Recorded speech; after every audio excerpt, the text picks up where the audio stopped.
Армысыз көрермен, эфирде Әйгерім Сейфолланың сырласуы. Бүгін бізде қонақта өнерлі жұп Мирас пен Құралай. Қош келдіңіздер. Қош келдік. Саламатсыз ба? Қалдарыңыз қалай? Мына жаққа жайғасыңыздар. Рахмет. Таяуда ғана той болды шаңырақтарыңызда. Қыздарыңызды ұзаттыңыздар. Құтты болсын, бақытты болсын. Аумин, рахмет. Тойдағы видеоларды көрдім, көңіліңіз босап, біртүрлі болып қимай тұрдыңыз, әсіресе сіз. Көздің жасын қалай ұстадыңыз? Кейбір әкелер еңкілдеп жылап атады ғой. Иә, енді шынымен де оңай емес екен қыз беру. Біз талай тойларға өзіміз қатысып жүрміз, талай қыздарды ұзатып жүрміз, бірақ ол сезімді былай сезіну үшін өз қызыңды ұзату керек екенсің. Біздің отбасымызда енді 4 бала, 3 қыз, 1 ұл. Тап осы тез арада екінші қызым ұзатылып кетеді деп ойламаппын. Ол деген енді университетте 3-ші курсында оқып жатыр, 19 жаста, Алматыда. Күйеу баламыз Астанада, ЕНУ-да оқып жатыр, Евразийскийде. Екеуі де студент екен. Екеуі де студент. Екеуі де 19-да. Сөйтіп, екеуі дебатқа қатысқан. Сөйтіп, дебатқа қатысып, қалай дейміз андай, онлайн дебатқа қатысып, күйеу бала біздің қызымызбен бір тақырыпта шыққан шығар, енді екеуі бір-бірімен дебатқа. Сөйтіп, біздің қызымыз күйеу балаға ұнап қалып. Онлайннақ қалған ғой? Онлайн компьютермен көріп отырып немен. Сөйтіп, ұшып келеді Алматыға. Алматыға ұшып келіп, біздің қызымызды тауып, танысып, кафеге шақырады. Сөйтіп, шыны керек, олар үйтіп жүріп та үлгерген жоқ, қыз жігіт болып. 2-3 рет келді, 1 рет киноға шақырған, 2-ші рет кафеге шақырған. Сөйтіп, Алматыда қыдырып жүрген 3-ші рет. Сөйтіп, бір-бірін қатты сонша жақсы көріп қалғаны, ұнатып. Біз оны білмейміз енді. Сосын қызымыз бізге айтады, мама, папа деп, маған айтқан жоқ, енді мамасын айтып жүр ғой, жайлап. Сосын мамасы маған жеткізеді. Енді бұйырса қаласы бір бала ұнап жүр екен. Сол бала келіп бізбен танысқысы келеді екен, әке-шешесімен танысқысы келеді екен, Кәмшаттың деп. Қызымыздың аты Кәмшат. Бізді ресторанға шақырғысы келеді, танысуға деп. Сосын Құралай сұрайды, неше жаста, 19-да, өзі студент, ой-ой, онда бізді шақырмай қойсыз ресторанға, оны сынамаймыз деп. Мамамызға бәрін түсіндіріп айтқанда, мамам айтқан ғой. Үйге келсін? Үйге келсін. Ол кісі де түсінді? Мамам үйге келсін, ет асып танысармыз деп мамам сөйтіп айтқан, сөйтіп. Үйге келді? Үйге бала келді, жалғыз өзі, 19 жаста. Не деген жүрек жатқан күйеу бала? Қасында бауыры жоқ, досы жоқ. Мамам айтты ғой, мына батыл жігіт екен деп. Сөйтіп келіп, бізбен танысып, ойымыздан шықты бала. Бір көргеннен ұнаттық, шыны керек.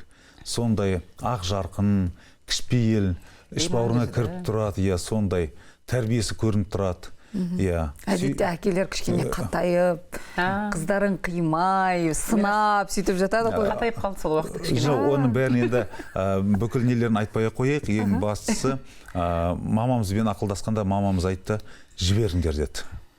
Ұстамаңдар деді. Мен ойладым ғой, енді оқуын бітірсін, 4-ші курсын бітірсін, әлі 19 жаста қызымыз деп. Мамам айтты, кетемде тұрған қызды жіберіңдер, жолын байламаңдар деді. Келістік енді. Екеуінде көздері жанып тұр, бір-бірін жақсы көріп тұр. Бір-бірін ыммен түсініп тұр екен. Сосын қой, неге тоқтатамыз? Бақытты болсын балалар деп. Мирас батасын берді. Сосын сізге ұқсаймын екен? Өте. Әдетте қыздар біз әкемізге ұқсайтын жігіттер таңдап жатамыз. Ұқсатып жатыр Мирасқа. Ұқсағаны, кеше ұлдың да тойында болдық қой. Сол достары көп екен. Құдайға шүкір, Алла бізге де досты берді, біраз достарымыз бар.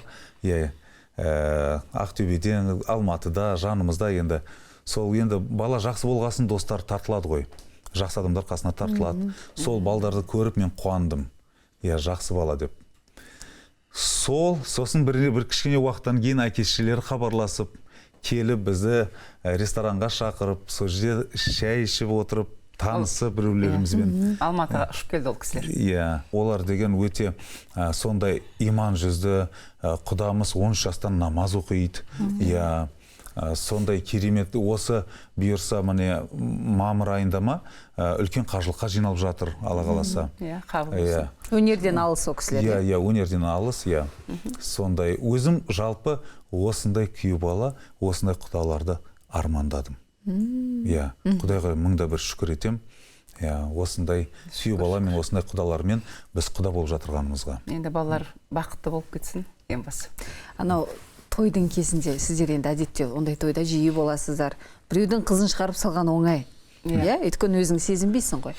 Ал енді өз қызыңызды берген кезде оның ертең арты не болады, бақытты бола ма, сіңісіп кете ме деген неше түрлі ойлар, толқыныстар, толқулар болады. Одан кейін жан жақтан анау бәрі қаумалайды, туған туыс, баталарын беріп сөйтіп жатады ғой. Бір түрлі мен өзім ондай ұзату тойларға көп қатыса алмаймын, шыдамаймын, өйткені кімнің қызы болса да жылап тұрам. Сол сәтте сіз өзіңізді қалай ұстадыңыз, не ойладыңыз және қызыңызға не айттыңыз? Енді жалпы қызымыз ұзатылған ол бір бөлек екен. Басқалардың тойында жүрсен, туысың болсын тіптен бір бөлек. Себебі басқа біреулердің тойларында жүргенде жұбатасын, ақыл айтасын. Бұрынғы заманда ата-бабаларымыз ат терлетіп жібереді қызын. Ат-арбамен кеткен. Ат-арбамен, оны бәленбай жыл көрмейсің. Сонда енді шынымен де уайымдайсың, жылайсың. Қазір не? Қазіргі заманда телефонмен де сөйлесесің. Былай да қатынасып тұрасың, көрсесің. Немене сонша уайымдайсың деп ақыл айтқанда бәріміз сондай шеберміз. Бірақ айтуға оңай деп. Айтуға оңай. Бірақ ондай емес екен да бүкіл мәселе. Бүкіл мәселе қызыңды тұрмысқа беріп жатырғанда, онымен көрсерсің де, сөйлесерсің де, барып тұрарсың да, келіп тұрарсың да.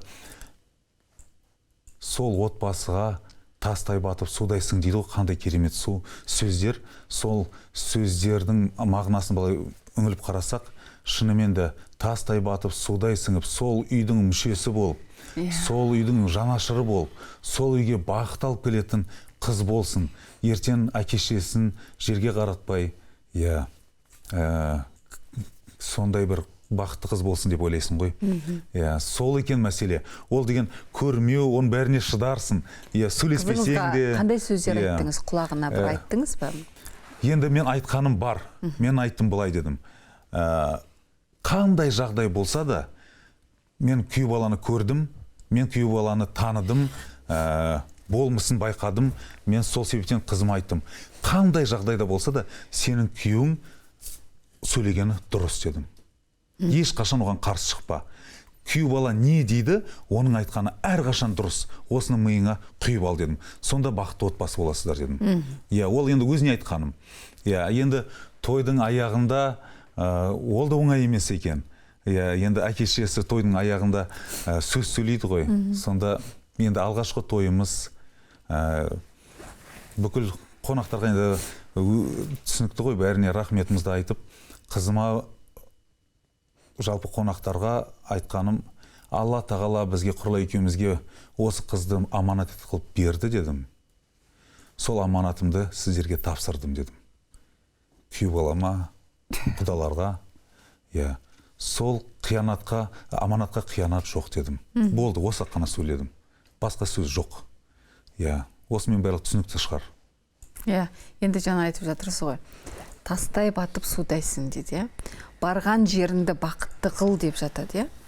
Ол қыз үшін кәдімгідей салмақ. Әрине, әрбір қыз тұрмысқа шыққан кезде, бір жігіттің қолынан ұстайсың, сонымен мәңгілік бақытты болам деп ойлайсың, ажыраспайым деп ойлайсың, жаңағыдай бақытты етем деп ойлайсың. Бірақ ол тек қана қызға байланысты емес қой. Ол жаңағы сол отбасындағы әулет, ата енеге байланысты, күйеу жігітке байланысты деген сияқты көп факторлар әсер етеді. Біз негізі қызға көп салмақ саламыз. Құралай ханым, сіз мысалы Мирас мен мына жерде өзімнің ойымды қарайтып жіберейін, сосын Құралай жалғастырып жіберер. Біз сосын үйінде құдалықта болдық қой. Сол күйеу баламыздың отбасында 4 бала екен. Бір ағасы үйленген. Сонда жеңгесі бар, ағасы бар, сосын 2 апалары бар, біз басқаша айтқанда әпкелері бар, жезделері бар.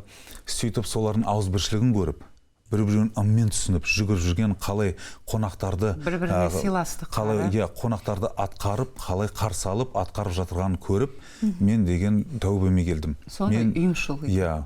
Соны көріп, мен бір жүрегім қуандым. Иә, осындай отбасыға, жүрек тынышталып, сондай ауызбіршілігі. Сосын өз араларында да сөйлегенде де тіптен дыбысын көтермей сөйлейді. Ыммен түсініп отырады. Ол деген енді ар жағында жатқан біздің құдағиларымыздың тәрбиесі болып тұр ғой. Үлкендерді құрметтеу қандай, Иә, өте кішіпейіл, өте іш бауырыңа кіріп тұрады. Менің тек қана бұл біздің ойымыз емес, қасымыздағы достарымыздың, барлық қонақтарымыздың, көргендердің барлығы, сіз әйтеуір Алла жар болсын, өте берекелі, өте тәрбиелі отбасы екен деп бізді жұбатты. Оны өзімізді көзімізбен көрдік, иә. Иә, енді Құралай ханым, дегенмен мысалы, сіз қаншама жылдан бері бір Мираспен Құралай осылай бір келіспей қалыпты, тағы бірдеме болыпты деген сөздер ермейді сіздердің соңдарыңыздан, не? Үнемі күліп жүресіз, көбінесе Мирас мырза сөйлейді, сіз күліп құптап отырасыз. Жалпы, айтыңызшы, әйелге бәрі жаңағыдай итеріп тастайды ғой. Сен бақытты ет, сен былай істе, сен жаңағы күйеу балаға қарсы келме, оны айтқаны заң деп тұр ғой. Сіз қызыңызға не айттыңыз? Енді мен құптайсыз ба жалпы бәрін әйелге? Бәрін сырт тастағаным ба? Әйел деген жалпы төрге де көрге де сүйрейді дейді ғой. Сол сияқты сол сөздердің де шынымен де жандар бар ғой. Сол мен де қызыма айттым. Үйде не көрдің? Соны жаса. Маманың папан екеуміздің қасымызда болдың, міне, осы жасқа дейін. Біздер қалай папа екеуміз өмір сүрдік, бір-бірімізге қалайнан әрқашан қарым-қатынасымызды, сыйластығымызды, мен папана қалай сөйлесіп атқанымды, жаңағы қалай жауап беріп жататынымды, папан бірден кейін мен түсінбей жатса, мен күлімсіреп жатқанымды, соның бәрін сен байқайтын едің ғой. Иә, мама, бәрін көрдім, бәрін білем. Біздер де үйде не көрдің, соны сол отбасыда жасасаң, бәрі де күшті керемет болады деп. Сөйтіп, енді өзімнің білгенімді айттым. Ешқашан андай-мындай әңгімелер үйге тасыма деп енді. Сол үйдің бақытты қылуға барасың сен енді. Бақытты болу үшін бәрі енді өзінің қолында. Иә. Кеше ғана бір ресми мәлімет шықты. Өткен жылы некеге тұрғандар, отбасын құрғандардың тең жартысы ажырасып кетіпті біздің елде. Қорқынышты статистика. Негізі қазіргі жастардың осылай отбасын құрып, көп уақытқа бармай ажырасып кетіп жатады. Мінезіміз жараспады, я болмаса енеммен сыйыспадым, я болмаса жаңағы ақша мәселесі, баспана деп түрлі сылтау айтып, иә? Мирас мырза, қалай ойлайсыз? Отбасын сақтау үшін кім жауапты? Неге басымдық беру керек? Нені істеу керек, нені істемеу керек? Енді өкінішке орай ол мәліметтерді бізді естіп жатырмыз. Біз енді кішкентай кезімізде, бала кезімізде тіптен ажырасуды естімедік қой. Біреудің бір қызы қайтып келді деген ол қандай ұят нәрсе болатын. Соған білмеймін енді, етіміз үйреніп бара жатыр ма, ойымыз сонымен келісіп жатыр ма. Мына жалпы интернет желі деген өте бір жағынан пайдасы болса, бір басқа жағынан зияндылығы өте көп болып жатыр ғой. Сонымен қанша мына жас қыздарымыз, енді тұрмысқа шыққан қыздарымыз соның бәрін естіп жатыр. Енді біздің салт дәстүріміз өте керемет қой. Ол жерде олар естіп алады, келін деген неге сол бүкіл шаруаны келін істеу керек, келін неге иіліп сәлем беру керек, келін неге үйту керек, келін неге бүйту керек деген сияқты. Оның ар жағында үлкен бір керемет дүние жатыр ғой. Сен сәлем берсең, сен батасын аласың. Сәлем беру жабайылық деп жатыр ғой қазір кейбіреулер. Иә, сол ғой. Енді қалай дейді қазақта, жаңбырмен жер көгереді, батамен ел көгереді дейді. Құдайға шүкір, міне осы уақытқа дейін жалпы сәлем берген өте өзіме де ұнайды. Сіз сәлем саласыз ба? Міндетті түрде. Сәлем бердік дегенде бақытты болдық. Бізде Ақтөбеде жалпы сәлем салғанмен бірге сәлем бердік дейді ғой. Иә, Алматы жақта ондай сәлем бердік деген сөз жоқ. Иә, соған батасын беріп жатады. Бақытты бол, қосағымен қосағар, көп жаса деп. Иә, соның өзі бір керемет баталар қабыл болсын дейміз. Керемет дүние ғой. Сол себептен жалпы мына интернет желілерге көп соңған сүйінбей, өзінің әкешілерін қандай болды, қандай тәрбие алдың, соны көрсетуге тырысу керек қыз бала. Қыз бала жақсылап тұрып, қазір мысалы кішкене қиын болса да, иә, әрине үлкен жүк мойнында қыз баланың. иә, ол бір жағынан баланы дүниеге алып келу керек, екіншіден үйдің тазалығын ұстау керек, үшіншіден көңілінен шығару керек, төртіншіден сәлем ету керек. Бірақ осының бәрін рахатын ертең үлкейгенде өзі көреді, өзі біледі. Иә, әрине. Ол сол оқыған жемісін көріп жұмыс істеу керек. Иә, ол да бар. Енді жалпы сондай қалай айтсам екен, салмақ көп қызға. иә, енді ата-енесі да бір көрген, сондай бір дұрыс ата-енелер болса, даналығы, қалай деп айтамын, көздері ашық, сондай ата-ене болса, олар да жерге қаратпас келінін.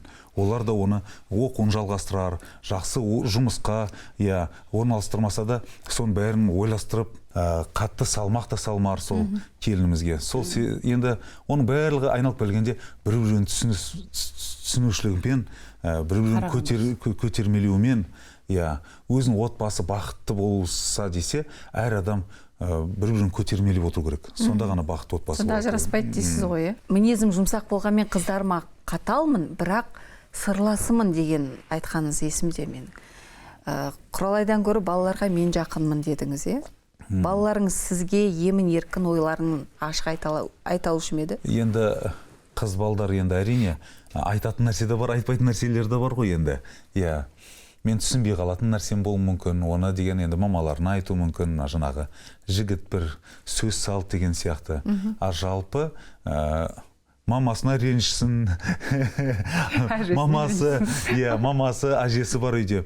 Иә, әжесі бір интервьюда айтқан сұхбатта, бұл қыздардың қызығын да, қуанышын да, қиындығын да мен көріп келе жатырмын деп, мен көрдім деп.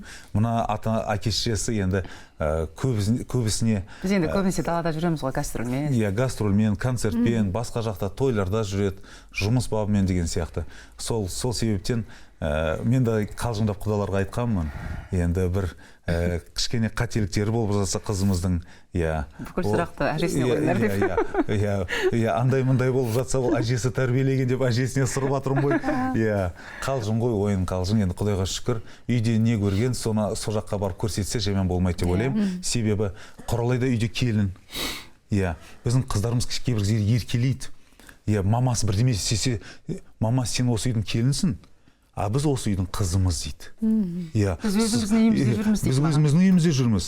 Сол себептен, иә, бізге көп сөйлей берме деген сияқтыға келтіреді да, иә, сөйтіп айтпаса да.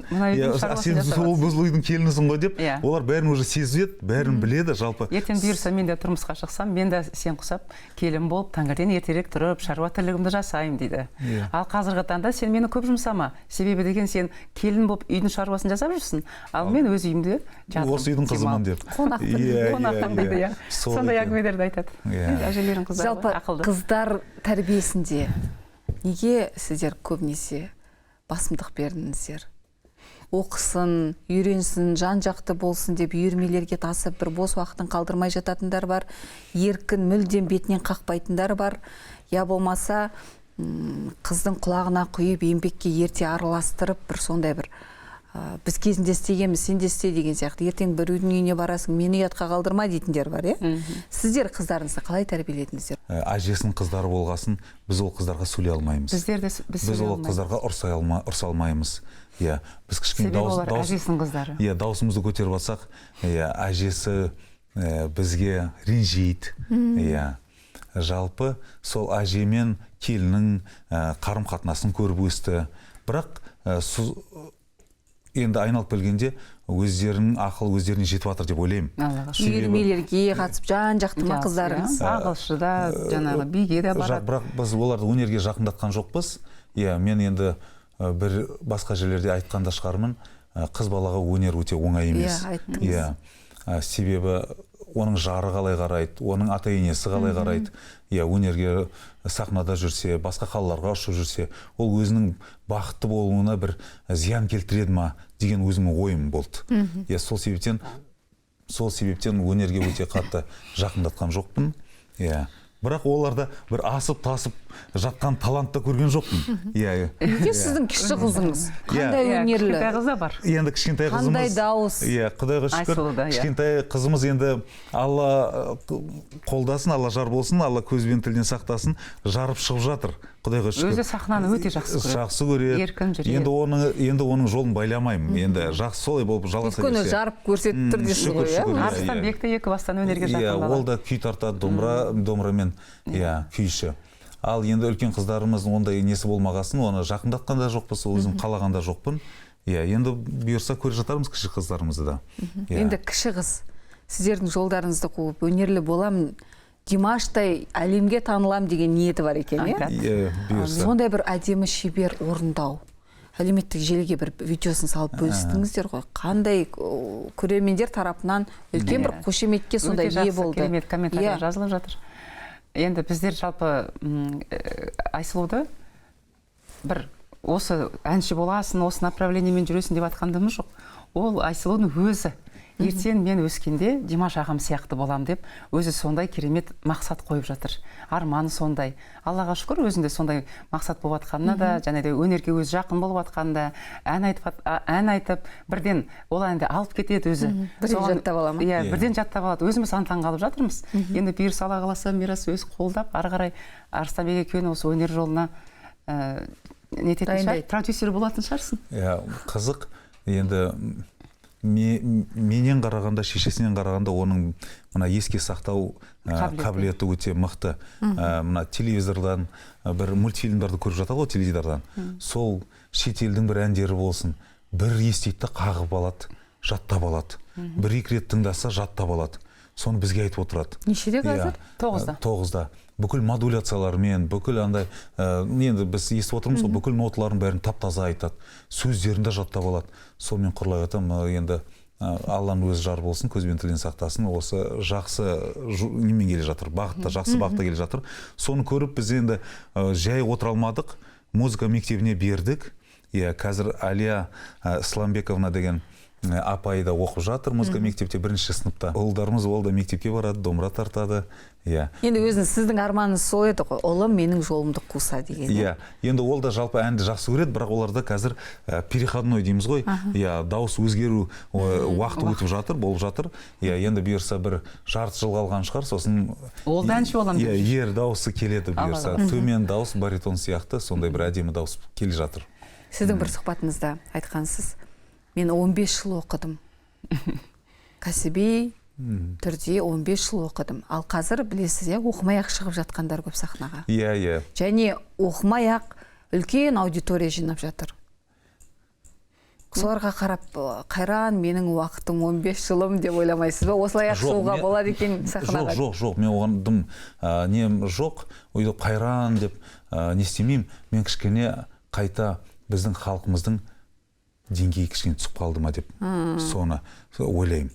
Себебі қазір деген жалпы оқыған, тоққан, сондай мықты классикалық әншілерді тыңдамайды, жеңіл, желпі, ырғақ, мықты, ондай мазмұны сөзіне қарамайды. Билейтін болса әндер соған қарай халық соған жақын болып кетіп жатыр. Бұрын мысалы радиодан, теледидардан әншілер шықса, олар халықты тәрбиелесе, қазір керісінше әншілер халықтың несінде кетіп бара жатыр, көзқарасымен кетіп бара жатыр, ойымен кетіп бара жатыр.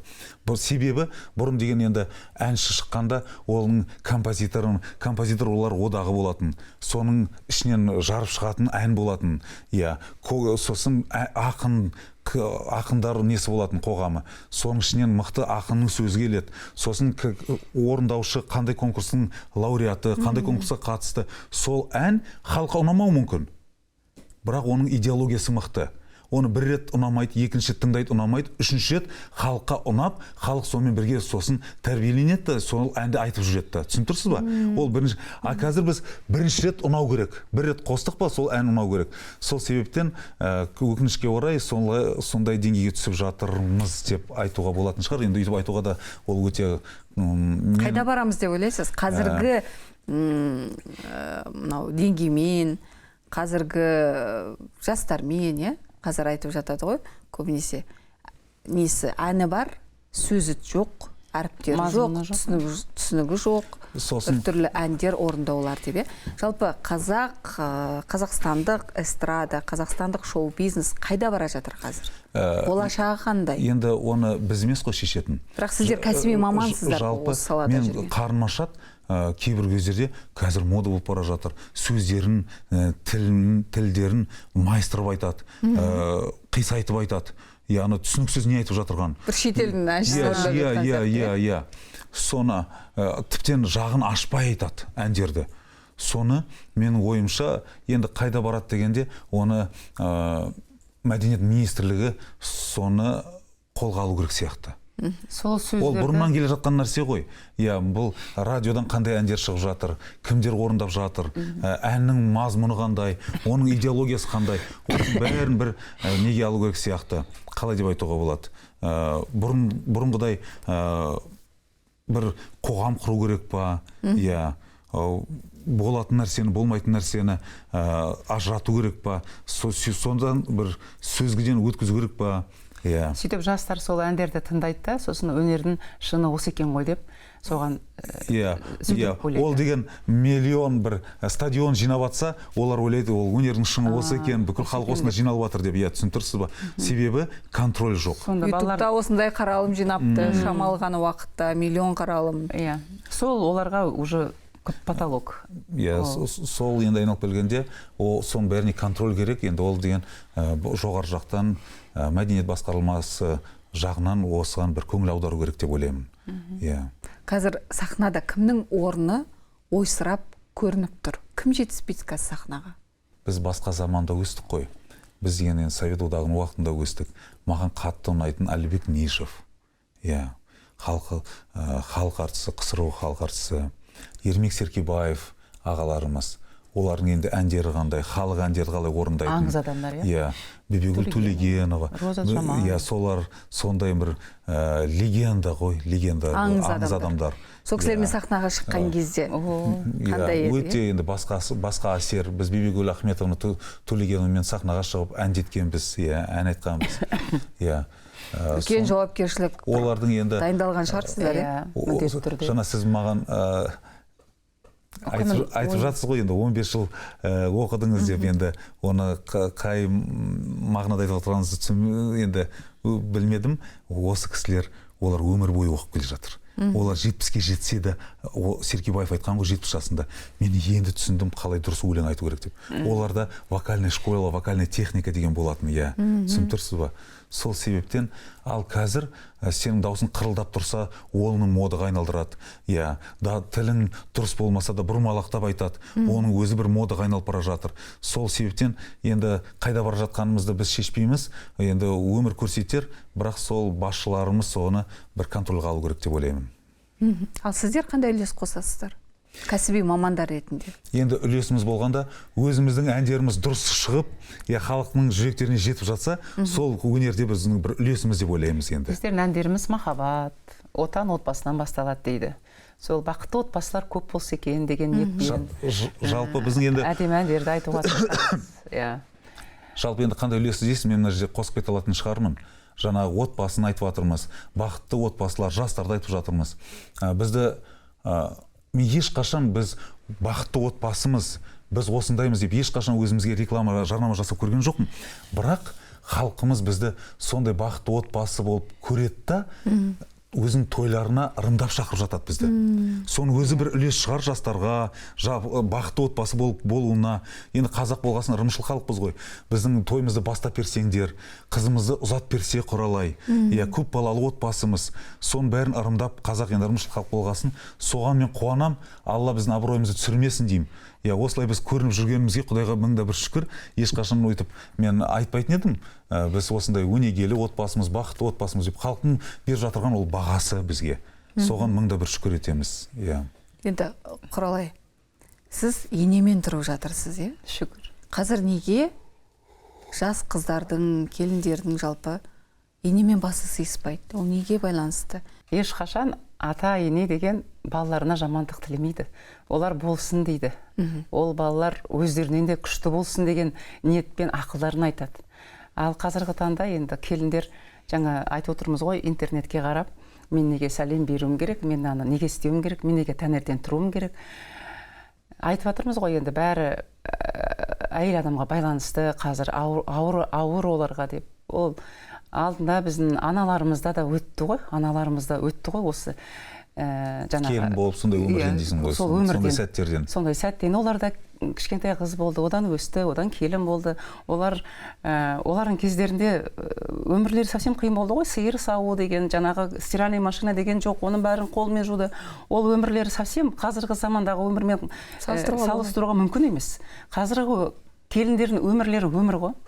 Жаңағы Аллаға шүкір ғой, стиральныйға сала сал, кір машинаға сала сал, посудомойкалар ол бар, жаңағы. Бірақ білесіз бе, ажырасып жатқан қыздармен сөйлесе қалсаң, жаңағыдай, олар айтады, менің жолдасым мамасының баласы. Мамасы тұр десе тұрады, жат десе жатады. Сөйле десе сөйлейді, сөйлеме десе сөйлемейді.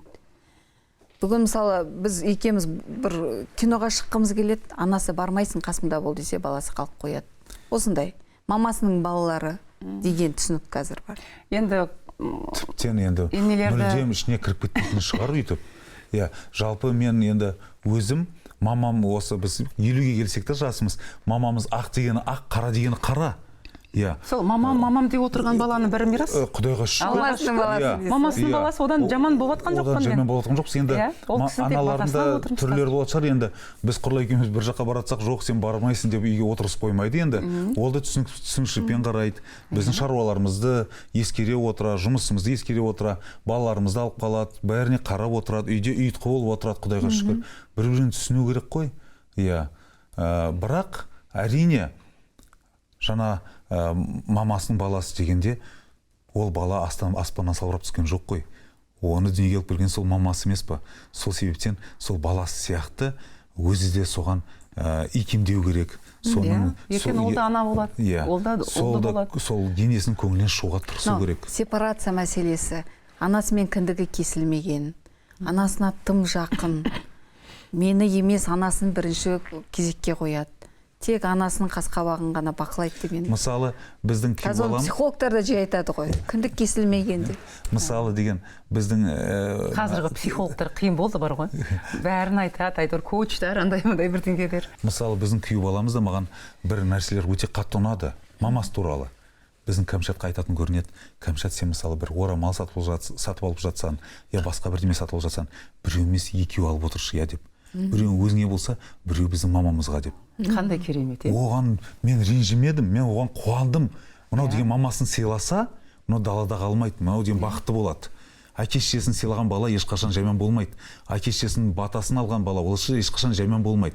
Ол осы уақыттан бастап әлі үйленбей жатып, Кәмшатыма сөйтіп анасын айтып отырғанына, мен өте ескеріп айтып отырғанына өте қуандым. Себебі анасын бағалап қадірлейтін бала жаман болмайды. Енді ананың да түр-түрі бар ғой. Мүмкін тым баласын қызғанатын аналар бар шығар. Ондай да болады шығар. Анау ақшаны сол кісі ұстайды, бәріне есеп береміз деп жатады ғой. Енді біздерді Аллаға шүкір 25 жыл өмір сүріп, биыл Мирас екеумізге күміс той болады, Алла қаласа. Биыл Алла қаласа. Сол 25 жылдың 20 жылы шығар, или 23 жылы ма? 20 жылын енді толық айтуға болады, мамамыз ақшаны ұстады. Ол ақшаны мамам мен ұстайым деп ешқандай не болған жоқ. Сіздер өздеріңіз апарып жүрсіз? Өзіміз тапқанымыздың бәрін мамамызға апарып отырдық. Бір қазанда ақша болған жақсы. Әрқайсының бөлек-бөлек болғаннан. Берекелі болады.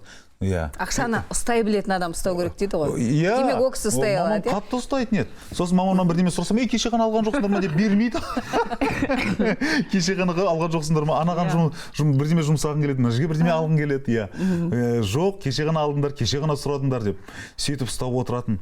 Енді жақын арада өзімізге табыстады. Өздерің ақшаларыңызды ұстаңдар, үйленіңдер. Ақша ұстау да ол оңай емес. Кез келген нәрсеге 73-те. Кез келген нәрсеге жұмсалып кетеді. Мен барымда, мен тірі кезімде өздеріңіз ұстап, өздеріңіз үйреніңдер деп бізге сол ақшаны ұстау тізгінін бізге тапсырды. Құдайға шүкір. Өзіміз ұстап келе жатырмыз, өзіміз болғанда мен ұстап келе жатырмын. Бірақ Құралай керек нәрсенің бәрін алып отырамыз. Құралай шектемес. Жалпы Құралайға қаншалықты сіз мейірімдісіз, жұмсақсыз, Құралайға жоқ деп қай сәтте айтасыз жалпы? Айтасыз ба жоқ деп? Мен енді шыны керек. Ой, деді, Құралай айтсыншы. Бірінші Құралай айтсын. Жоқ деп ешқашан айтқан емес та. Иә, Аллаға шүкір. Жалпы мен жаңа ойлап отырмын да, өмірдің біздер өзіміз осы өмірдің авторларымыз ғой. Авторларымыз ғой. Осы өмірімізді біздер әдемі қылу үшін мүмкіндігі болғанша қолдан тырнақтың астынан кіргізбеген дұрыс қой. Ол ақшаны кім ұстап жатыр, ол ақша қайдан келіп жатыр, үйдің мерекесі, ана бүйтіп қойды, мына бүйтіп қойды, ана ене деген баласын менен қатты жақсы көреді, бала жаңағы мамасының сөзін көп сөйлейді, оның бәрі жаңағы баста тұрған дұрыс емес әңгімелерді. Ол үйге келді ма, ол келіннен мама папасы мәжбүрлеген жоқ, сен ол үйге тұрмысқа шығасың деп. Ол қыз өзі жігітті таңдап келіп отыр ғой.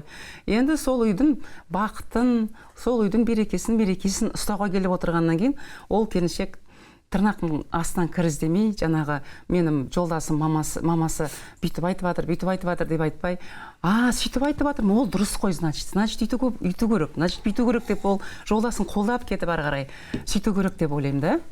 Енді сіздің жолыңыз болды Мираспен, Мирастың анасымен. Аллаға мың да бір шүкір. Мирастың мамасы деп. Атаңызды көрдіңіз бе сіз? Көрдім. Ол кісі өте алтын адам болды. Мамам да өте алтын адам. Мен өзім келін болып түскеннен, өзімді келін болып сезген жоқпын да. Қазіргі таңда әлі өзімді келін болып сезіп та жүрген жоқпын. Сол үйдің еркелеген қызы болып келдім. Сол қызы болып мың да бір шүкір жүрмін. Сіз мінезіңізбен сыйып отырған шығарсыз. Аллаға шүкір, енді мен өзімді, менің мінезім андай-мындай деп айта алмаймын. Бірақ біздің мамамыз Мирастың бауыры және келіншегі бәріміз 10 жылдай бірге тұрдық. Бір шаңырақтың астында тұрдық. Бірнеше отбасы. Екі абысын шаңырақтың астында. Ол да мамамыздың даналығы деп ойлаймын. Сол кісінің бізге деген жаңағы беріп жатқан тәрбиесі.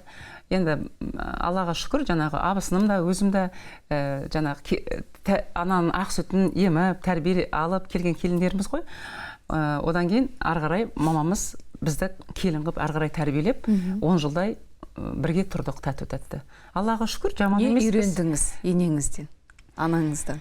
Мамамыздан үйренгенім өте көп. Көп нәрсе, жаңағы Мирас айтады ғой, күліп жүр деп айтады деп. Шынымен де өзімді өмірге көңілім сондай жақсы, Алланың бір ақылымын деп ойлаймын. Бірақ дегенмен өзінің жалпы болмысы, мінезі сондай ғой, күлімсіреп жүреді ғой. Бірақ дегенмен мамамда ортасында жаңағы сен күле сал, Мирас бірдеңкені түсінбей қалып жатса, жарайды күле сал деп та айтып жатады. Мирас бірдеме деп айтса, күле саламыз, андай-мындай бірдеме деп жаңағы ортамызда ешқашан бір саяқ сылдырлап деп айтады ғой, ешқашан ондай да болған емес біздерде. Сол оның бәрін жаңағы әдемілеп, итермелеп, жаңағы жолын көрсетіп, мынандай ұштарын бәрін әдемілеп дұрыстап отырған біздің анамыз деп ойлаймын. Сол анамыздың арқасында біздер Мирас екеуміз осындай дәрежеге де жетіп отырмыз, балаларымыз да өсіп отыр.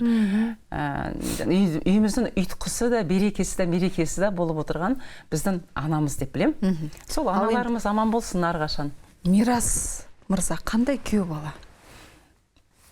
Мамам деген Мирасқа өте риза болып кетті. Мирасыма мен ризамын, осындай күйеу балам болғанына ризамын деп Мирасқа батасын беріп, сол әрқашан осы балалардың рахатын бірге көріп, бақытты болдыңдар деп сөйтіп батасын беріп кетті. Мирасқа өте риза. Ол кісі қазір жоқ, өмірден өсіп кетті. Сөйтіп маған риза болды деп Құралай айтады ғой. Енді өзімді әрқашан мені көргенде көңілі көтеріліп, маған рахмет. Мамамның соңғы күндерінде қасында болдым, сонда Мирасқа деген ризашылығын білдіріп айтты. Мирасқа өте ризамын деп. Неге риза болды? Сізді ренжітпегені үшін бе? Енді алақандастаған үшін бе? Ерке қызын алақандастап жүрген жігіт қой. Қолымыздан келгенше мәпелейміз, еркелетеміз, анамыздың да айтқанынан шықпаймыз, қыздарымызды ренжітпеуге тырысамыз. Себебі ол қонақ деген енді түсініп жатырмын. Бірінші тойымыз, алғашқы тойымыз болды. Сол себептен енді жалпы ешкімді ренжітпеу, көңілінен шығып жүруге тырысу керек деп ойлаймын әр адам. Сонда барлығы дұрыс болады. Көкіректік, мендік деген болмау керек. Сонда бақытты болады. ол содан шығады ғой бүкіл ұрыс. Иә, мендіктен шығады, көкіректен шығады. Неге мен осылай істеймін, сен неге бұлай істемейсің деп санасудан шығады. Иә, көп нәрсе. Сол енді бір-бірін түсініп, кішіпейіл болу керек. Иә, бір нәрселерге көзіңді жаба салуға болады. Ұл мәселесі болған. Енді ұлдарыңыз бар ғой. Ұлға тәрбие берген кезде не істейсіздер? Оны қатал ұстайсыздар ма ұлды? Әлде жаңағы Тоқтар Серік келгенде ол студияға айтып еді, қалтасын тексерем, ұлдарымның өте қаталмын. Ұлдарымның бірақ болашағы үшін әрқайсына бір-бір үйірден жылқы дайындап қойдым, баптасын, өздері қарасын, шаруашылыққа араласын, еңбекке араласын деп. Сіздер ұлдарыңызға. Тоқтарды қарап мен өте қуандым, өте керемет сұхбат болды, мен естідім. Бізде енді жалғыз ұл қыздардың арасында. Бірақ дегенмен мамам айтып жатады Мирасқа. Мирас, баланы аясан аяма деп.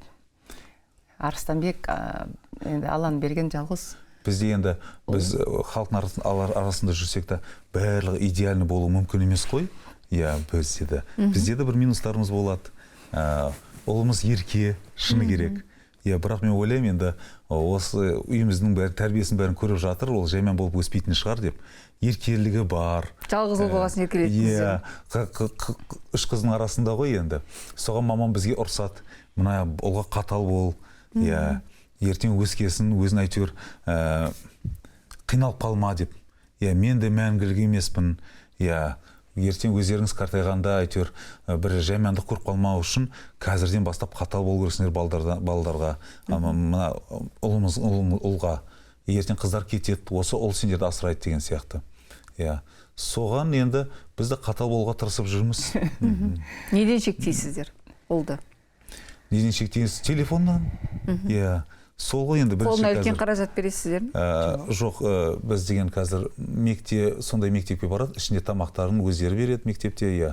Ақылы мектепте. Өздері алып келеді, алып кетеді, сол себептен біз қолған қолына ақша ұстатқызбаймыз.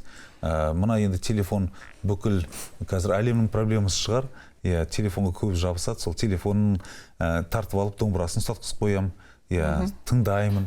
Енді өзімізді агрессия көрсетпей ма? Мына қазіргі балалардан телефон тартып алатын болсаң, мінезін көрсете бастайды. Жоқ, біздер үйге кіріп келе жатқанда мен байқаймын, Арыстанбек телефонды тез лақтырып тастайды да, домбырадан тандырдан комнатада шертіп атады. Айғайлатып біздерге естіртіп домбыра шертіп жатырмын деп. Енді сондай өзінде не болып тұр ғой? Иә, жалпы енді музыка мектебіне бердім, ол жерде деген домбырадан басқа да сольфеджио бар, фортепиано бар, басқа да сабақтар бар. Иә, сол сабақтардан енді кішкене уақытын бәрі сонымен кетіп жатыр, соған шүкір деймін. Себебі баланы бос уақытқа қалдыруға болмайды. Бос уақыт болып қалса, сол телефонға жабысып қалады, сонымен күресеміз. Сіздер енді үлкен 4 қабатты үйде тұрасыздар, қателеспесем. Таудың етегінде бір бағдарламадан көргем. Керемет үй. Ол үйдің ауласы қандай кең? Анау бүкіл сырттағы жұмыстарды істейтін көмекшілер бар ма, әлде балаларыңыз істей ме? Сол, мен соны айтсам енді күлетін шығарсыз. Балам сондай, ана қарды көреді десем, папа не істейміз, ертең еріп кетеді ғой көктемде дейді. Иә, бір арам шөпті жол десем, папа ертең қайтадан өсіп кетеді ғой деп. Иә, бәріне жауап тауып отырады. Иә, білмеймін әйтеуір бізді қалай тәрбиелеген, бізге бір айтқанда жүгіріп кететінбіз. Иә, сөйтіп әйтеуір әр нәрсеге жауапты тауып отырады. Соған өзім кейбір кездерде күлем. Иә, сол мамам айтады, сен жұмсақсың, бір нәрсе айтысқа соған күлесің, соған ризасың, сөйлегеніне біз күлеміз әйтеуір. Иә, қатал болмайсың ба деп. Иә. Қағып жеру деген жоқ, иә сізде? Логикасын қызық көріп күлем ғой мен, бәріне сөз тапқыш деп. Иә. Бірақ енді жоқ, кейбір кездерде енді керек болады. Бір барамда бір ремейді алып келгенде, оған жақындамай жүгіріп кетеді. Кейбір кездерде бір үңіліп ана телефоннан шыға алмай батады. Қазір папа деп 5 минут, 10 минут күтем. Сосын барып ремейді алып келе жатам ғой. Сонда жүгіріп кетеді. Бірақ ұрмайсыз, тек қорқытасыз. Иә. Көрсетеді ремейді. Енді шын керек енді. Бір-екі рет салып қалғаным болды енді. Иә, енді бала олсы болмайды, ол болмайды. Бала ұлға болмайды қазір. Жоқ. Мен ойым, біз мысалы әке-шешемізден қанша таяқ жесек те кішкентай кезімізде енді. Ол заманның балалары басқа. Қазіргі балалар мүлдем басқа. Әлсіз деп жатады ғой. Ол үшін әке-шешемді жек көріп кеткен жоқпын. әкемді жек көріп кеткен жоқпын, сол себептен өзім ойым ғой енді. Бірақ ондай сондай сабап ұрып жатырған ештеңем жоқ. Bir кейбір кездерде бір тартып жіберу керек моменттер болады. Себебі оны ескеріп жүреді ғой. Арыстанбек дегенде сол есіне түсіп кетеді, жүгіріп кетеді ғой. Түсіндіңіз?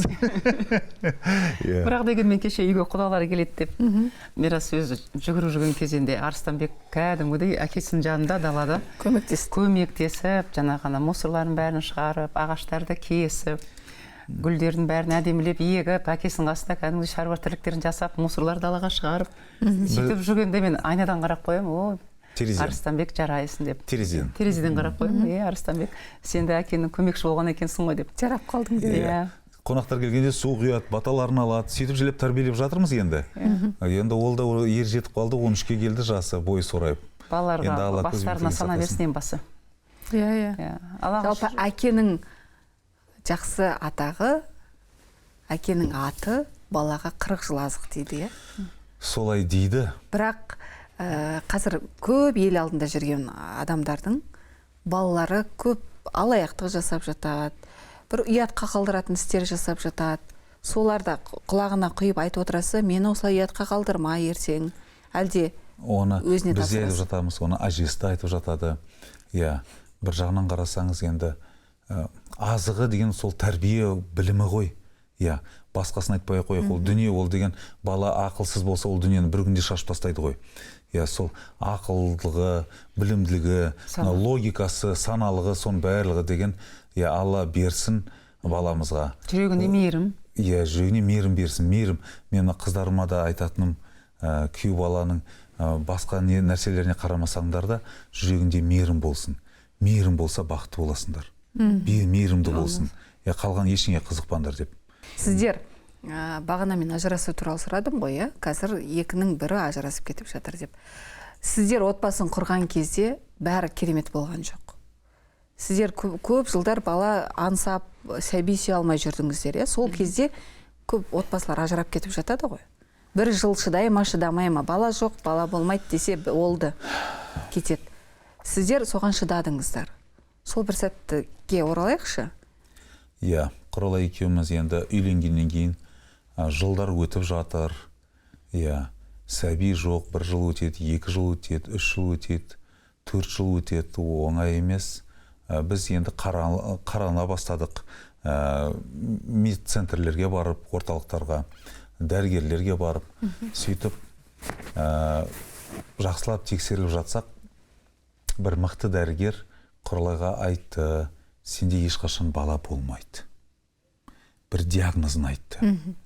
Сол себептен былай қарасаңыз енді өмірдің алдын былай кесіп тастады ғой. Бала болмайды деді. Құралай есімде еңіреп жылап үйге келіп, Мирас мені еліме, семейме апарып таста деді. Біз сол уақытта Ақтөбеде тұрамыз. Ұрпақ сүю керек. Сен бір дені сау, жақсы бір қызға үйлен, мені апарып таста деді. Енді біраз жыл бірге тұрып жатырмыз, жақсы көреміз біреуімізді.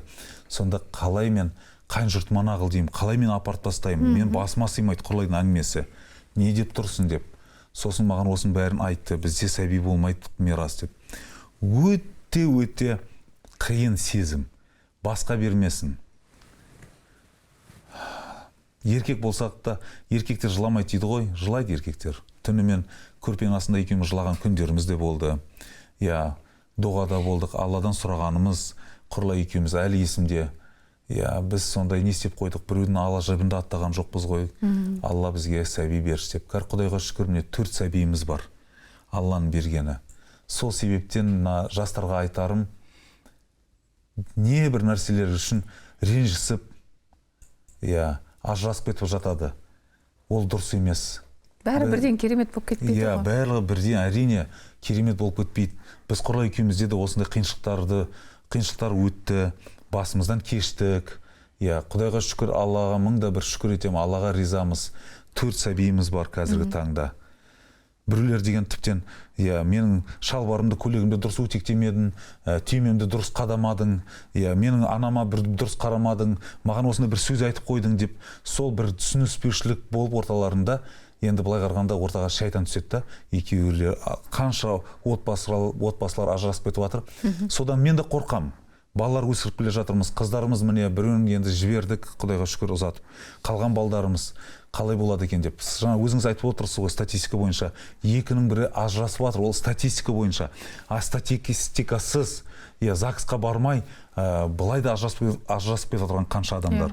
Сол себептен бұл өте қорқынышты нәрсе. Осыған да бір білмеймін, оның алдын қалай алу керек, осымен қалай күресу керек екен. Сұранысқа ие болу үшін, халықтың үнемі назарында жүру үшін жаңа әндер, бір шығармашылық, бір жаңалықтар жасап жатады ғой енді.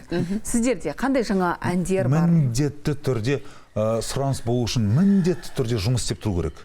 Міндетті түрде жаңа әндер шығарып тұру керек, бейне баяндарды шығарып тұру керек, сатып алу керек. Мысалы деген, осы жерде мен айтып кетсем дұрыс болатын шығар деп ойлаймын. Мына салық комитеті осы біздің кірісімізді санайды, шығыстарымыз санамайды ғой. Шығыстарымыз қанша біз әндер сатып алып жатырмыз, қанша аранжировкалерді, өңдеулер жасап жатырмыз, клиптер, республика сарайында концерттерді беріп жатырмыз. Оның барлығы үлкен шығын ғой. Бізге, мысалы, оның барлығын ескермейді, тек қана кірісті есептейді, а біздің шығындарымыз. Республика сарайында концерт берген өзіңіз білетін шығарсыз. Жоқ дегенде 20 миллион кетіп қалады ол концерт беру үшін. Киімдерімізді аламыз, сахнаның киімдерін аламыз, әндерімізді жаздырамыз. Сонымен өте үлкен ол сумма болады. Ресми түрде салық төлеп отырсыздар ғой? Төлеп отырмыз әрине. Сол себептен осыны бәрін ескере отыру керек деп ойлаймын мен. Қанша жаңа ән жазылды? Енді бізде деген осы жақында бір керемет әдемі ән шықты. Дулат Айтжанов деген достарымыздың, енді қазақ енді тойшыл халық болғасын, той деген бір әдемі әнді жаздырдық, шығардық. Оның алдында да көптеген әндер шығарып жатырмыз. Кеше Құралай деген Ақ тілек қызыма ән жаздық. Ақ қызым ау менің ба? Ақ құсым ау менің деген әдемі ұзатылатын ән жаздырды. Сол біздің тойымызды көріп өте көп ұсыныстар түсіп жатыр. Біздің қызымызды осы әнмен шығарсаңыз деп. Жаз бойы сізде демалыс жоқ дейсіз. Құдайға шүкір. Бүркіт Айшасыз қиналып жүр қазір. Жалғыз шыққан бір түрлі екен Айша. Енді бүгін ертең босану керек, күтіп отырмыз. Екеулеріңіз жалпы жеке-жеке жүріп көрдіңіздер ме осы уақытқа дейін, әлде үнемі бірге? Үнемі бірге.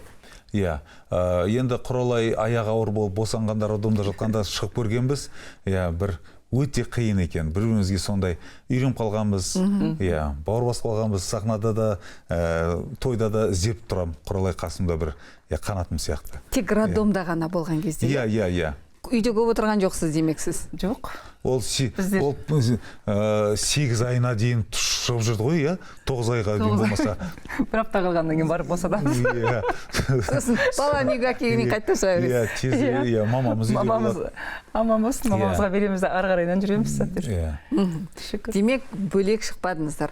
Басқа бір ұсыныстар түссе Құралайға, дуэт айтайық деп. Рұқсат бересіз бе? Жоқ, ондай ұсыныстар болды, жалпы проекттер. Телевизионный проекттер болды. Ол жерде Құралай шықты, Рүстем Нұржігітпен шықты, ән айтты. Оған ешқандай проблема жоқ. Бірақ дегенмен екеуміз үйреніп қалғанбыз ғой бір-бірімізбен, шыққанға не жетсін, өзіміз айтып, әнімізді бір-бірімізге қарап. Бір әдемі әндеріміз бар енді, жеке-жеке айтатын.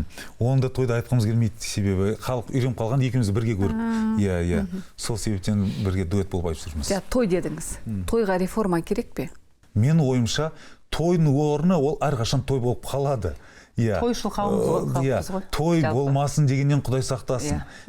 Осы тойда бір-бірімізді көреміз, бір-бірімізбен араласамыз, ертең той болмаса бір-бірімізден алыстап кетеміз деп жатқандар бар. Солай болды ғой кеше ғана коронавирус уақытында. Кеше коронавирус кезінде отырып қалдық. Тіптен той болмай, бір-бірімізді көрмей, тіптен соған үйреніп кеткен де сияқтымыз. Содан кейін байқасаңыз, араласуда кішкене басылып қалған сияқты халықтың. Оған дейін коронавируске дейін бәріміз бір, енді жоқ дегенде бір аптада бір-екі рет бір достарымызбен көрісіп отыратын едік. Ол сол кішкене біздің немізді араласуымызға қатты әсерлік тигізді. Демек, той керек, оған реформа керек емес. Той керек, той болады. Біз енді керек па, керек емес десек те, қазақта бір сөз бар ғой, жинап тергеніміз бәрі тойға шашылсын деп. Сол той көп болсын дейміз. Тойға оласын. Жақсы. Ер азаматтың кемшілігі? Әйелдің шаруасына кірісетін, ананы неге бүйттін, неге сүйттін, мынау сен тамағында дәмді емес, мына жерде, бірақ мира сондай емес. Иә, сондай ер азаматтарды көремін. Мына жер неге мынандай емес, мына жерде мына картинаны мына жерге неге іліп қоймағансың, мына жерде аяқ киім мына жерде тұрған жоқ, мына аяқ киімді мында қойып көрген деген сияқты. Кинода сияқты ма? Иә, сондай. Үйдің шаруасына Кірісіп, әйелдің шаруасында жүретін ер азаматтар. Ер азамат болу керек. Ол өз шаруа, өз тірлігін біліп. Иә. Ал қандай әйелдер? Мен өзім кемшіліктерімді білемін, айтып кетейінші. Иә, мен жалқаулаумын. Иә. Мирас, сен жалқау болсаң, біз осы жерде отырамыз ба? Жалқаулығым бар, біріншіден. Екіншіден, өте жұмсақтаумын. Кішкене өзім бойымда кішкене қаттылықты көргім келеді. Бірақ мен кішкене жұмсақтаумын. Мирас, сен жұмсақ деп айта алмаймын. Иә. Сен жұмсақ болсаң, мен осылай отырам ба?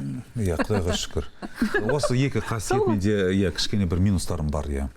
Сіз сосын мейірімді болғасын, жұмсақ болғаннан кейін ортаға сыйып жүрген шығарсыз. Сізді бәрі сыйлайды ғой, құрметтейді, өте көңілді жүреді деп айтады сіздер жайында, иә?